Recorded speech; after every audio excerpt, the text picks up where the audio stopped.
ఓం సదాశివసమారంభాం వ్యాసశంకరమధ్యమాం అస్మదాచార్యపర్యంతాం వందే గురుపరంపరాం.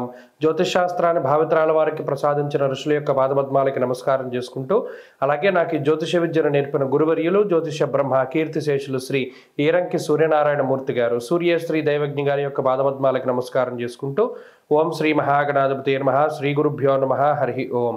వీక్షకులందరికీ నమస్కారం. ధనురాశి వారికి ఈ వారం సానుకూలమైనటువంటి గ్రహగతులు గోచరిస్తూ ఉన్నాయి. ప్రత్యేకించి వక్రించిన గురుడు, శనేశ్వరుడు, అలాగే చంద్రుడు, ఈ మూడు ప్రధానంగా అనుకూలించేటువంటి గ్రహం.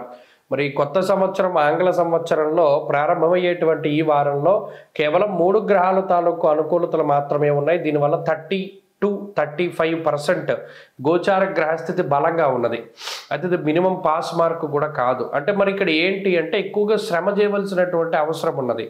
దేహార్తి చిత్త సంతాప కాలాతిక్రమ భోజనం అన్నది శాస్త్రం. అంటే ఇందులో నిజానికి ధనురాశి వారికి సెలవులు కూడా దొరకవన్నాడు. అందరికీ ఏదైనా ఒక రోజు సెలవు అనుకోండి, వీరు ఆ రోజు కూడా ఎక్కువగా కష్టపడి పనిచేయవలసినటువంటి పరిస్థితులు ఉంటాయి.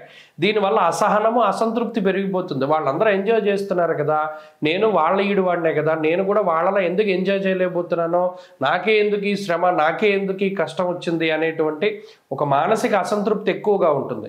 అయితే ఇప్పుడు చేస్తూ ఉన్నటువంటి దానికి మూలాలు గతంలో ఉన్నాయి. గతంలో పని చేయాల్సిన టైంలో మీరు బద్దగించడము, వాయిదా వేసుకోవడం వల్ల మనం ఇప్పుడు కష్టపడవలసి వస్తుంది అన్నట్టు బుర్ర ఆలోచించదు. ఎంతసేపు కూడా అసంతృప్తి వైపు తీసుకుపోతుంది. దానికి కారణం కూడా ఏంటి అంటే జన్మ రవి యొక్క దోషము. రవి ఎప్పుడైతే జన్మరాశి ఎందో కంటక స్థితిలో ఉంటారో దానివల్ల శరీరం ఎక్కువగా శ్రమ చేయవలసి ఉంటుంది. నిరాశ, నిస్సత్తువ ఇవన్నీ కూడా ఆవహిస్తూ ఉంటాయి. అందువల్ల నా జీవితం ఇంతే, నా బతికింతే, నేను ఇలాగే ఉండాలి ఈ మాటలన్నీ ఎప్పుడు వస్తాయంటే ధనురాశి వారికి ఈ వారంలో కనబడతాయి. మనం ఎంతసేపు కూడా ఇక్కడ ఇలాగే ఉండిపోవాలి, ఈ నెగటివ్ వైబ్రేషన్స్ ఎక్కువగా వస్తూ ఉంటాయి.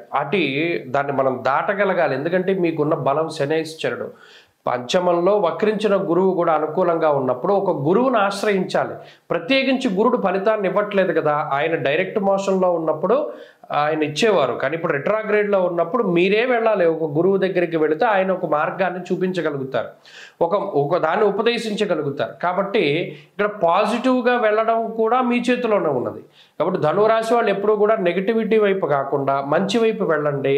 అలాగే ఒక పాజిటివ్ దృక్పథాన్ని పెంపొందించుకోవడానికి వెళ్ళండి. చాలా మంచి ఫలితాలు వస్తాయి. అంతేకాకుండా ఈ ధనురాశి వారికి ఆర్థిక సంబంధమైనటువంటి ఇబ్బందులు ఏమీ ఉండవు. కానీ ఇందాక చెప్పుకున్నట్టు అసంతృప్తి ఉంటుంది.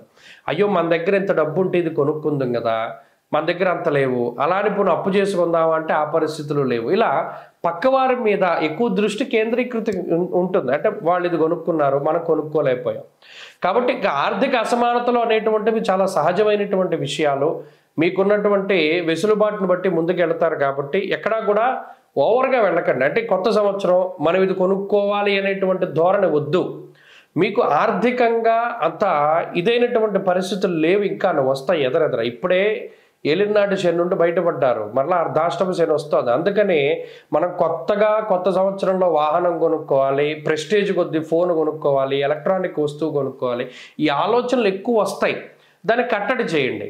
మీకు 10 రూపాయలు ఉంటే 5 రూపాయలు పెట్టి కొనుక్కోండి. అంతేగాని రూపాయి ఉంటే 10 రూపాయల వస్తువు కొనద్దు. ఈ సంవత్సరంలో ఈ ప్రారంభ వారంలో ఇటువంటి విచిత్రమైనటువంటి ఆలోచనలు వస్తాయి, కట్టడి చేయాలి. అవి రాకుండా ఏం చేయాలి అంటే ఆంజనేయ ఆరాధన చేయాలి, ఆంజనేయ స్వామి సింధూరాన్ని ధారణ చేయాలి, హనుమదుపాసన ఎక్కువగా చేస్తూ ఉండడం మంచి ఫలితాన్ని ఇస్తుంది. ఈ వారంలో కలిసి వచ్చేటువంటి రోజు శనివారంగా చెప్పవచ్చును. అదృష్ట సంఖ్య 4, అదృష్ట వర్ణము నీలము. తదుపరి మకర రాశి.